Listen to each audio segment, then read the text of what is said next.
Mga minamahal naming kaibigan, napapansin lang po natin na parami tayo ng parami na gustong matutunan ang katotohanan.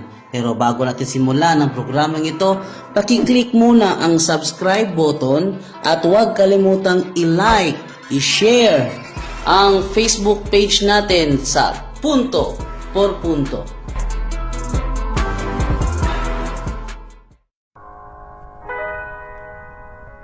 Nagdadalawang isip ka na ba sa iyong pananampalataya?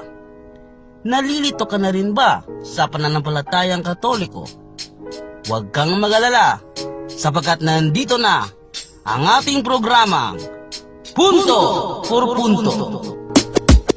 Ang programang ito ay sadyang inihanda namin para sa inyo upang masagot ang mga batikos sa pananampalatayang Katoliko. Punto por Punto.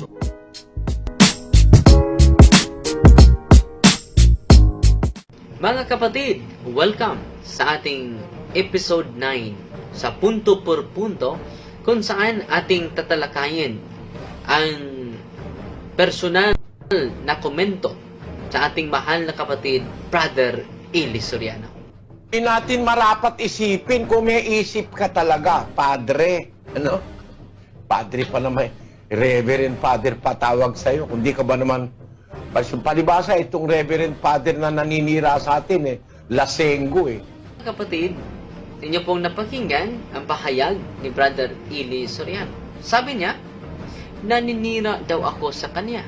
No? Ang totoo po, hindi po tayo naninira sa kanya. Sinasagot lang natin ang kaniyang paninira sa atin. Sabi niya, lasinggero daw ako. Ating pakinggan ulit. Hindi natin marapat isipin kung may isip ka talaga, Padre. Ano? Padre pa naman, Reverend Father patawag sa'yo. Kung di ka ba naman, palibasa itong Reverend Father na naninira sa atin lasenggo Mga kapatid, inyo na pong napakinggan ang direkta na sinabi ni Brother Eli Soriano na ako po ay lasinggo. At puro lang daw inuman ang aking inaatupag. Dahil dito, hindi na ako matuto sa salita ng Diyos. Ito ang kanyang sinasabi. Pakinggan natin. Napagkarami ko napakita sa mga Facebook na puro inuman ang hinaharap nito. Paano matututo ng salita ng Diyos? Mga kaibigan, naalala ko uli ang prinsipyo ni Brother Eli. At sabi niya na hindi daw siya mamersonal. Atin munang pakinggan bago natin sasagutin punto por punto ang kanyang pahayag. Po, ang aral lang aking gustong maitanyag. Itong ating mga katunggali, dinadala sa personal. Itong ating mga katunggali, dinadala sa personal. So mga kapatid, atin na pong napakinggan ang kanyang prinsipyo na hindi daw siya mamersonal. Pero sa ating na panood at napakinggan, na personal siya sa atin na tayo daw ay lasinggo, no? Hindi natin marapat isipin kung may isip ka talaga, Padre. Ano? Padre pa naman, Reverend Father patawag sa'yo. Kung di ka ba naman, palibasa itong Reverend Father na naninira sa atin lasenggo Ang mga komento ni Brother Eli Soriano sa atin ay magkahawig sila sa kaaway ni Kristo na mag-isip. Atin pong babasahin ang Luke chapter 7 verse 34. Nang dumating naman ang anak ng tao, siya'y kumakain at umiinom. Ngunit, sinasabi naman ninyo, tingnan nyo ang taong yan, matakaw, lasenggo, at kaibigan ng mga maniningil ng buwis at ng mga makasalanan. So tingnan nyo mga kaibigan, no? Ang mga kaaway ni Kristo ay katulad talaga mag-isip ni Brother Eli Soriano. Si Kristo po ay uminom, no? Katulad natin, no? Kaunti. At ano ang komento sa mga kaaway ni Kristo? Si Kristo ay Lasenggo, lasinggo at matakaw. So, atin namang babasahin ang Matthew chapter 11 verse 19. Ito po ang nakasulat, mga kaibigan. Nakita naman nila ang anak ng tao na kumakain at umiinom. So, period muna, Brother Jando. Kumakain at umiinom ang anak ng Tao. Patuloy. Anong komento sa mga kaaway ni Kristo? At ang sabi naman nila, tingnan niyo ang taong ito, matakaw, lasinggero, at kaibigan ng mga maniningil ng buwis at makasalanan. Gayunman, ang karunungan ng Diyos ay nagpapatunayang tama sa pamamagitan ng mga gawa nito. So, klarong-klaro na tayo ay ina-accuse katulad ni Kristo na lasinggero, no?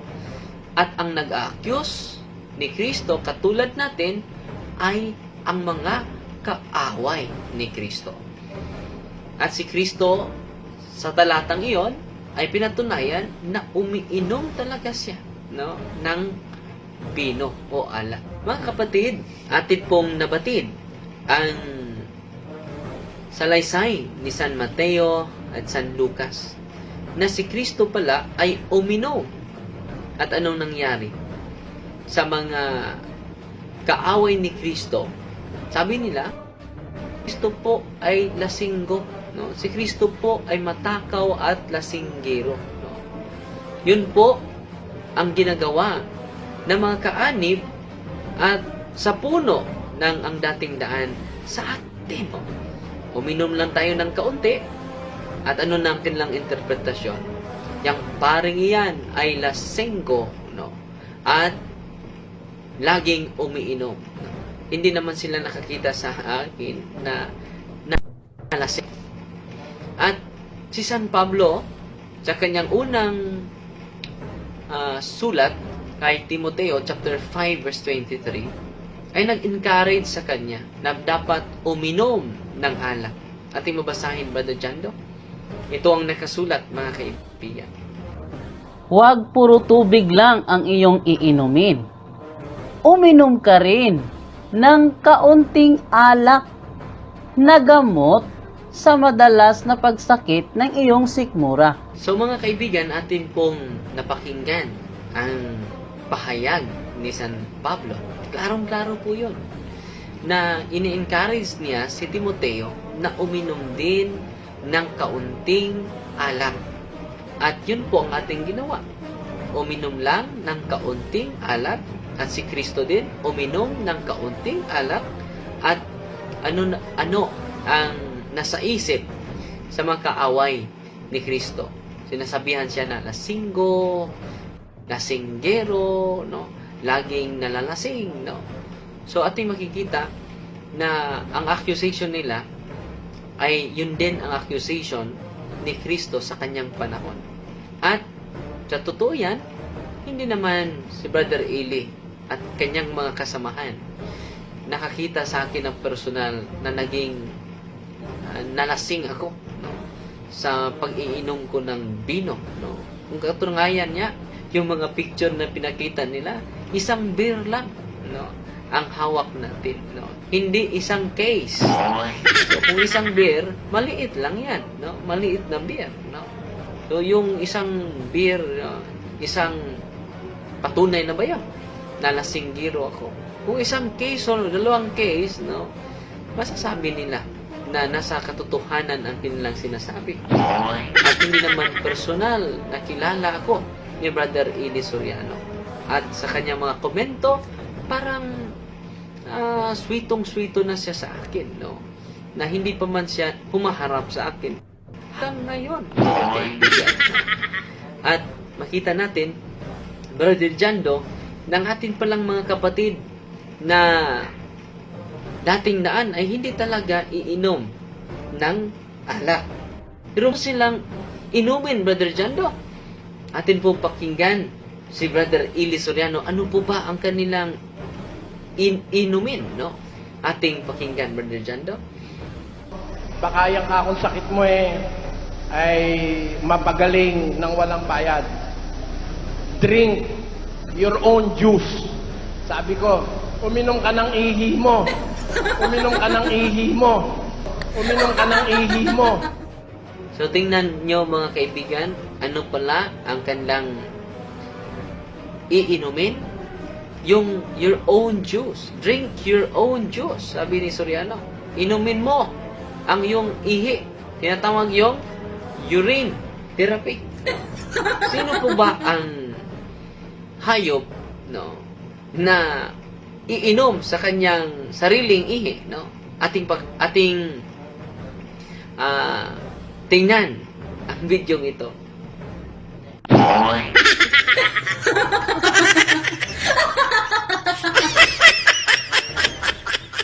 So, ang pinapalo pala ni Brother Eli Soriano na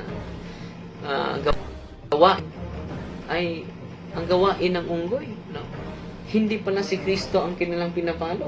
Yung unggoy na uminom sa kanila, sa sarili niyang ihi. Just imagine mga kaibigan. Ito po sa ating mga mahal na mga kaanib sa ang dating daan. Saan po ba mababasa na nagsugo o nagutos ang Diyos na iinom tayo sa ating ihi? Baka yung akong sakit mo ay mapagaling ng walang bayad. Drink your own juice. Sabi ko, uminom ka ng ihi mo. Uminom ka ng ihi mo. Uminom ka ng ihi mo. Kapatid, sa pangalawang punto sa ating episode ngayon, sabi ni Brother Eli Soriano na sumasamba daw ako sa Diyos-Diyosan.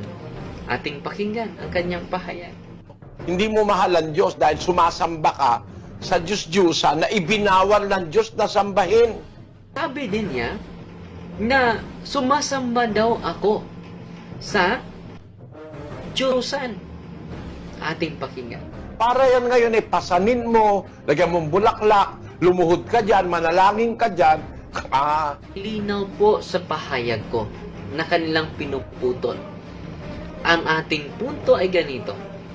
Hindi tayo sumasamba sa Diyos-Diyosan. Pero ang Diyos ay ginawa niya ang bato na maging simbolo sa Kanya. Atin pong babasahin. Nasa Biblia yan. Brother Jando, ating babasahin ang Deuteronomy chapter 32 verse 4. Ito po ang nakasulat, mga kaibigan. Siya ang bato. Ang kanyang gawa ay sakdal, sapagkat lahat niyang daan ay kahatulan. Isang Diyos na tapat at walang kasamaan. Matuwid at banal siya. So, klaro. Siya ay bato. So, klarong-klaro na hindi ko dinagdagan ang Biblia. Sa pagsabi ko na ang Diyos ay bato, nasa Biblia. At lahat ay nagsiinom ng isang inumin ding ayon sa Espiritu, sapagkat nagsiinom sa batong ayon sa Espiritu na sumusunod sa kanila. At ang batong yaon ay si Kristo. Si Kristo pala ay bato. Yan po ang bato na ating sinasamba. So, inyong napakinggan mga kaibigan sa talata na ating binabasa. Siya ang bato. So, sa talatang ito, ay ginawa ng Diyos na simbolo sa Kanya. Ang bato. Meron ba tayong mababasa? Meron po. Bago lang nating binabasa sa ating kapatid Brother Jando. At pangalawang teksto na ating patunay na ang Diyos ang bato. Ating babasahin, Brother Jando, ang Salmo 18:2. Ito po ang sinasabi sa awit 18:2. Ang Panginoon ay aking malaking bato at aking kuta at aking tagapagligtas, aking Diyos, aking malaking bato na sa kanyang mga nganlong ako, isang aking kalasag at siyang sungay ng aking kaligtasan. aking matayog na muong. So, klaro, pangalawang beses, inuulit ni Salmista David na ang Diyos ang malaking bato. Ang Diyos ang aking malaking bato. So, mayroon mabasa natin sa Biblia. At mismo si San Pablo sa Bagong Tipan ay nag-attest sa atin pong pahayag. At lahat ay nagsikain ng isang pagkain ding ayon sa Espiritu. At lahat ay nagsiinom ng isang inumin ding ayon sa Espiritu. Sapagkat nagsiinom sa batong ayon sa Espiritu na sumunod sa kanila. At ang batong yaon ay si Kristo. Klarong-klaro, ang batong yaon ay si Kristo. So, di modo, konklusyon, therefore, sa mga talata na ating binabasa, ginagamit sa Diyos ang bato na maging simbolo sa Kanya. Nasa Biblia, nasa talata sa Biblia, mga kaibigan. Hindi po tayo nagkamali. Ito po, nasa Biblia, nasa lata ang ating basihan sa ating argumento, mga kaibigan. Ngayon, Brother Eli Soriano, sabi mo na sumasamba ako sa Diyos-Diyusan na bato. Hindi mo mahal ang Diyos dahil sumasamba ka sa Diyos-Diyusan na ibinawal ng Diyos na sambahin. Na bato. Hindi naman tinutukoy ni San Pablo sa 1 Corinto 10:4 na ang batong iyon ay Diyos-Diyusan. Yung batong iyon ay si Kristo. So patunayan mo na ang batong iyon na si Kristo ay Diyos-Diyusan. Yun po ang tinutukoy ko. At lahat ay nagsiinom ng isang inumin ding ayon sa Espiritu, sapagkat nagsiinom sa batong ayon sa Espiritu na sumusunod sa kanila. At ang batong yaon ay si Kristo. Si Kristo pala ay bato. Yan po ang bato na ating sinasamba. Ginagamit din ni Brother Eli Soriano. Kinuquote din niya ang Gawa 17:29 na iniisip ko daw na ang pagka-Diyos ay nasa ribulto, nasa gawa ng kamay ng tao. Mag-isipan pa lang bawal na eh. Hindi marapat isiping ang pagka-Diyos katulad ng ginto, pilak, bato, o ano pa, kahoy, plastic, styrofoam, fiber, ano yun? Fiberglass, na inukit ng kabihasnan at katalinuhan ng tao. Walang pagka-Diyos diyan kahit kapiraso. Walang pagka-Diyos diyan kahit kapiraso. At sabi mo pa na nanalangin daw ako sa ribulto. Pakinggan natin. Para yan ngayon eh, pasanin mo, lagyan mong bulaklak, lumuhod ka dyan, manalangin ka dyan. Brother Eli Soriano, wala akong sinasabi na nanalangin ako sa ribulto.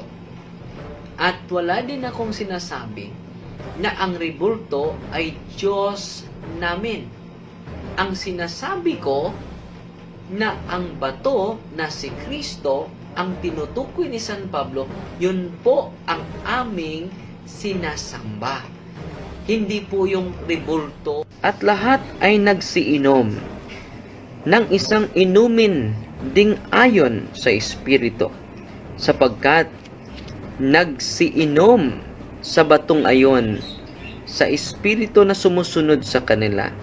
At ang batong yaon ay si Kristo. Si Kristo pala ay bato. Yan po ang bato na ating sinasamba. Brother Eli Soriano, huwag mong ilagay sa bibig ko ang hindi ko sinasabi. Mali ka niyan. Mali ka niyan, kapatid. Yung hindi ko sinasabi, huwag mong ipaparatang sa akin. Hindi ko naman sinasabi na manalangin ako sa gawa ng kamay ng tao. Hindi ko naman sinasabi na ang ribulto ay tinuturing ko na Diyos. Hindi ko yan sinasabi. At yun po ang interpretasyon mo sa aking sinasabi. Ang sinasabi ko ay ganito. Base ni San Pablo sa 1 Corinto, Kapitulo 10, versikulo 4, si Kristo ay bato. At lahat ay nagsiinom ng isang inumin ding ayon sa Espiritu, sapagkat nagsiinom sa batong ayon sa Espiritu na sumusunod sa kanila. At ang batong yaon ay si Kristo. Si Kristo pala ay bato. Yan po ang bato na ating sinasamba. Pati na din si Ramil Parpa at si Michael Sandoval, mga kaibigan. Meron din silang magkatulad na mga unawa at mga aral patungkol sa Gawa 17:29. Atin po silang pakinggan.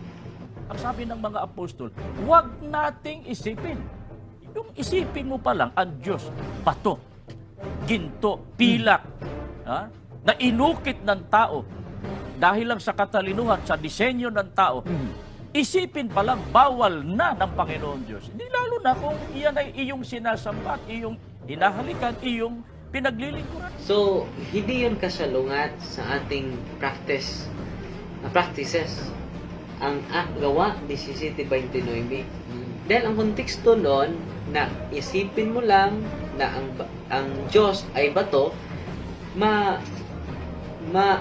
uunawaan natin maigi yun sa Isaiah 44:17. Ano po ba ang gesture sa mga pagano na gumagawa ng larawang inanyuan? Tinuturing nila ng kanilang larawang inanyuan na ikaw ang aking Diyos. Yun po ang konteksto sa Gawa 17:29.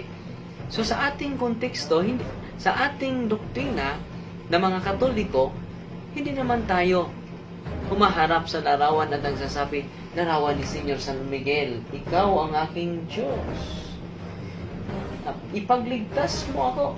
Larawan ni Maria, ikaw ang aking Diyos. Iligtas mo ako. Therefore, hindi natin, kahit pa ang larawan ni Kristo, hindi natin iniisip na siya ang Diyos. Ang larawan mismo. Wala tayong doktrina na ang larawan ni Kristo, kahit larawan ni Kristo, yan ang Diyos. Ano ba ang nasa Our Father natin? No? Ang ating Panginoon ay nasa langit. Our Father who art in heaven. Nasa langit. Hindi natin sinabi, Ama namin, no? Nasa larawan. Hindi natin sinasabi yan, no? Ang ating Diyos ay nasa langit, hindi nasa larawan. Ang Diyos pala ay bato. Yun po ang sinasamba natin, no? Hindi mo mahal ang Diyos dahil sumasamba ka sa Diyos-Diyosa na ibinawal ng Diyos na sambahin. Mga kapatid, ang Gawa 17:29, tinutukoy dyan na ang Diyos ay hindi natin isipin na isang ribulto. Atin nyo maintindihan kung ating babasahin ang sulat ni Propeta Isaias sa 44:17. Ito po ang nakasulat, mga kaibigan.